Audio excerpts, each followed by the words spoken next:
to my world. Et si chacun faisait du net sa planète?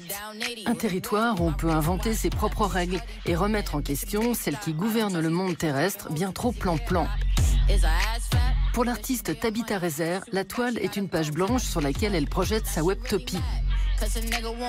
Invitée à Paris à l'Institut des cultures d'Islam, juste avant le confinement, elle défend l'idée qu'un autre web est possible. Une question qui m'anime, c'est comment nous guérir des technologies qu'on utilise. Ça isole, ça amplifie le sentiment de manque existentiel que chaque personne a, d'une certaine façon. Parce que ça prétend y résoudre à l'isolement, à la non-confiance en soi, le fait d'avoir plein de followers, d'être liké, tout ça, mais bon.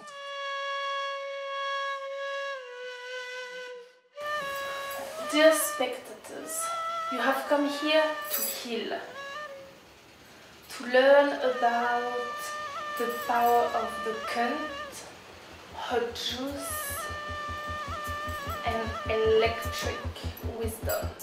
À coups de vidéos, l'artiste numérique, guérisseuse et professeure de yoga se bat contre l'injustice régnant dans le cyberespace.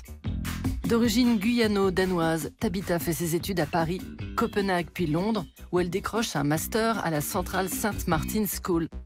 Selon elle, la toile, infectée par le colonialisme et la phallocratie, n'a pas la frite. Dans Sorry for Real, elle imagine le remède avec ce message téléphonique utopique. I would like to apologize on behalf of the Western world. I apologize for the 400 years of colonial domination. I would like to apologize for slavery. I am sorry for the colonial mentality with which we designed the internet. I am sorry for making you cyber slaves. Pour Tabitha, le corps humain est une technologie comme une autre et pour le réparer, elle a un antivirus, le yoga. L'artiste de 31 ans n'est pas la première à tirer la sonnette d'alarme sur les dérives du net. Elle a 7 ans lorsqu'en 1996, John Perry Barlow rédige la déclaration d'indépendance du cyberespace. À l'époque, le poète et parolier des Grateful Dead s'inquiète que les grandes puissances mettent le grappin sur la toile et y fassent régner le même désordre que sur Terre. We will create a civilization of the mind in cyberspace. May it be more humane and fair than the world your governments have made.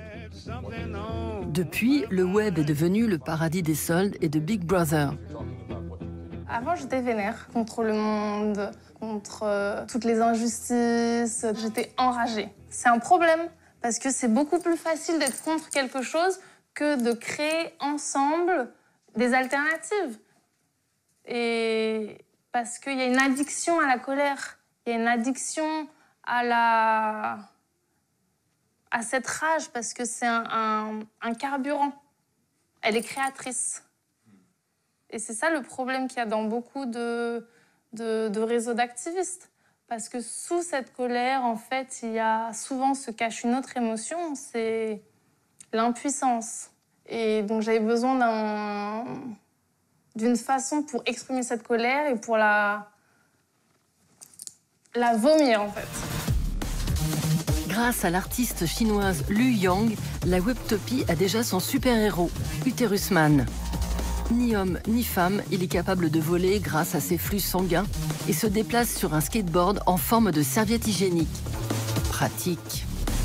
Pour Lu, dans le cyberespace, c'est open bar. Uterus Man Superpower Blood Energy Skill Series. Sur le net, le physique n'a pas d'importance. Tu ne sais pas comment est la personne en face. Moi, je pense que si Dieu a créé les hommes, il leur a donné trop de préjugés. On a trop d'a priori liés à l'apparence des gens.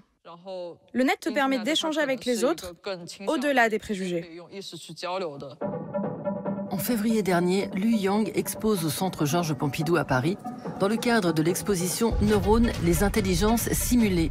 Abandonner son apparence humaine, sa nationalité ou son genre, voilà le Graal qu'elle convoite sur le net. Avec Delusional Mandala, créé en 2015, Lu se téléporte dans le cyberespace. Son double humanoïde digital est soumis à des expériences neurologiques et évolue dans un monde où l'immortalité est à portée de clic.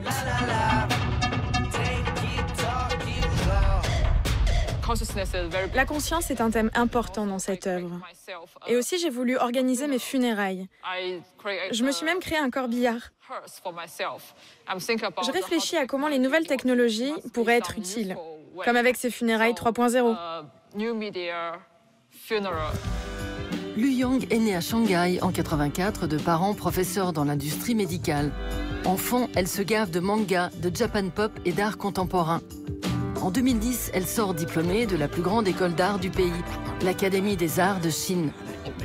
Mélangeant allègrement les cultures qui ont bercé son adolescence, Lu imagine des œuvres pochettes surprises où se télescope manga, jeux vidéo et culture digitale.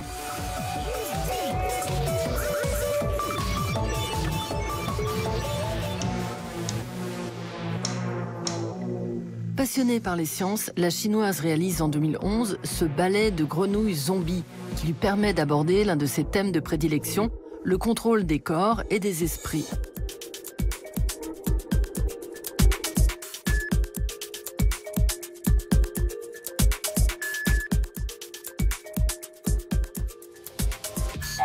Deux ans plus tard, Lu Yang donne naissance à Uterus Man après avoir rencontré l'illustrateur japonais Mao Sugiyama.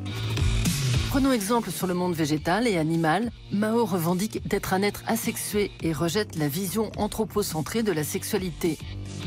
En 2012, l'artiste activiste demande à un médecin l'ablation de son pénis et de ses testicules, puis les propose pour 220 € servis cuits avec des champignons et du persil.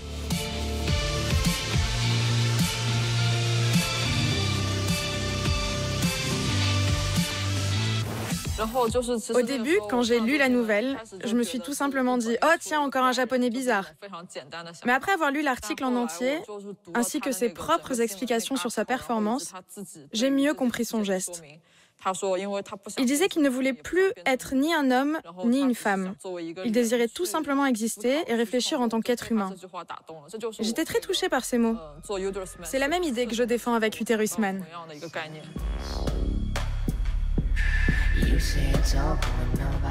Si Lu Yang fait quelques incursions artistiques dans le réel avec ses installations, c'est dans le cyberespace qu'elle prend son pied.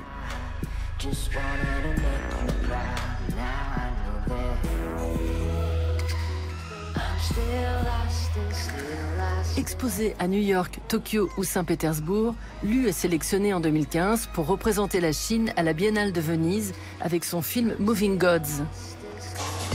L'occasion pour Lu de désacraliser les religions à l'ère des neurosciences.